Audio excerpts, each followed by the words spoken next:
इतनी एनर्जी रहती है। आज कुछ खास है क्योंकि पीएम मोदी आ रहे हैं और उद्घाटन होने वाला है मालूम। आज महाकाल की नगरी में विशेष ऊर्जा है और जो शिवलिंग होता है वो वैसे भी ऊर्जा का प्रतीक होता है। उस पर जल इसलिए चढ़ाया जाता है वो ऊर्जा उसकी संतुलित रहे। ये दक्षिण मुखी मूर्ति है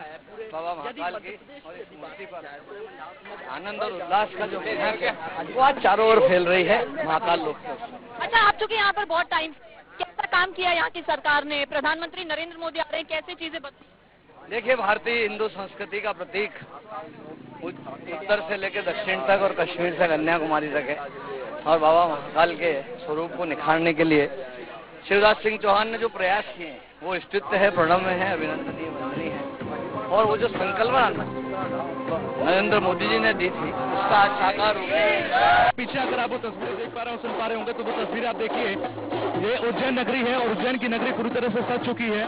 साथ ही साथ उज्जैन की नगरी को आप देखेंगे पूरा जोशो खरोश के साथ यहाँ पर अगर आप देखेंगे ये जो भस्म रमैया भक्त मंडली है वो इस वक्त नाच गा रही है, डमरू बजा रही है और अपने धुन में रमी हुई नजर आ रही है, क्योंकि उज्जैन की नगरी आज पूरी तरीके से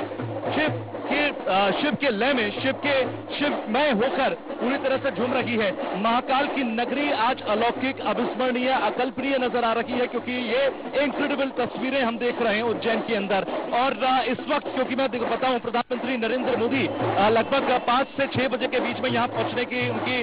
जानकारी है, तो ऐसे में प्रधानमंत्री के उस पूरे प्रोटोकॉल को देखते हुए पूरे कॉरिडोर को अभी महाकाल लोक जो है उसको बैरिकेड किया गया है। वहां पर अभी किसी की भी एंट्री नहीं है सुरक्षा के लिहाज से, लेकिन उसके बाहर की तस्वीरें आप देख रहे हैं। आप ये समझ लीजिए कि नंदी द्वार के बिल्कुल आगे की तस्वीर आप देख रहे हैं और ये तस्वीरें खुद में आपको बताने के लिए काफी है कि किस तरीके से वहां पर आज जोशो खरोश लोगों में नजर आ रहा है, उत्साह उमंग नजर आ रहा है। और ये तस्वीरें बताने के लिए ये भी काफी है कि किस तरह से उज्जैन को जो इंतजार था अपने महाकाल लोक का, वो महाकाल लोक अब यहाँ पर बन गया है और इसी के साथ लोग नाचते गाते झूमते आपको नजर आ रहे हैं। ये तस्वीरें खुद में आपको बताने के लिए काफी हैं। साथ ही साथ आपसे कुछ देर बाद, क्योंकि यहाँ पर आप देखेंगे तमाम जो लोग हैं वो पहुंचना शुरू हो चुके हैं, तमाम जो लोग हैं बटुक हैं वो यहाँ पर पहुंच रहे हैं। कुछ बेहतर ही तस्वीरें यहाँ पर नजर आ रही हैं, क्योंकि तमाम तैयारियां लगभग अपने अंतिम फेज में यहाँ पर हैं और तेजी से तस्वीरों को पूरा किया जा रहा है और अब से कुछ ही देर बाद ये तस्वीरें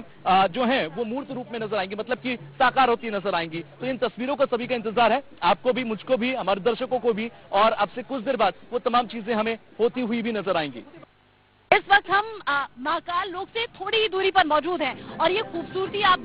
देखेंगे तो समझ जाएंगे कि आखिर क्यों इतनी चर्चा इसे देश में ही नहीं बल्कि विदेशों में लेकर हो रही है। पहले मैं इस तरफ दिखा देती हूँ, ये मेरे लेफ्ट साइड जहाँ पर महाकाल मंदिर है, उज्जैन का महाकाल मंदिर, महाकाल बाबा का मंदिर, और यहीं से देश में नहीं बल्कि विदेश में भी लोगों में इतनी ज्यादा उत्सुकता है, इतनी ज्यादा श्रद्धा है कि विदेशों से भी लोग यहाँ पर दर्शन करने के लिए आते हैं। अब देश अब थोड़ा सा इधर पैन करके दिखाइए, यहाँ भगवान शिव की अलग अलग प्रतिमाएं, अलग अलग मूर्तियां जो अलग अलग उनके स्वरूप को दिखाती है, साथ ही साथ उनके जीवन की अलग अलग झलकियों को भी दिखा रही है और ये बता रही है कि भगवान शिव के जीवन में क्या रहा, कब कैसे रहा और कैसे संघर्ष रहा, कैसे माता पार्वती के साथ उनका विवाह हुआ और फिर कैसे माता पार्वती से उनकी ये कहिए कि उनकी जुदाई हुई और फिर शिव तांडव की भी अलग अलग प्रतिमाएं आपको इन तस्वीरों में दिख रही हैं। साथ ही साथ अगर हम करीब से देखेंगे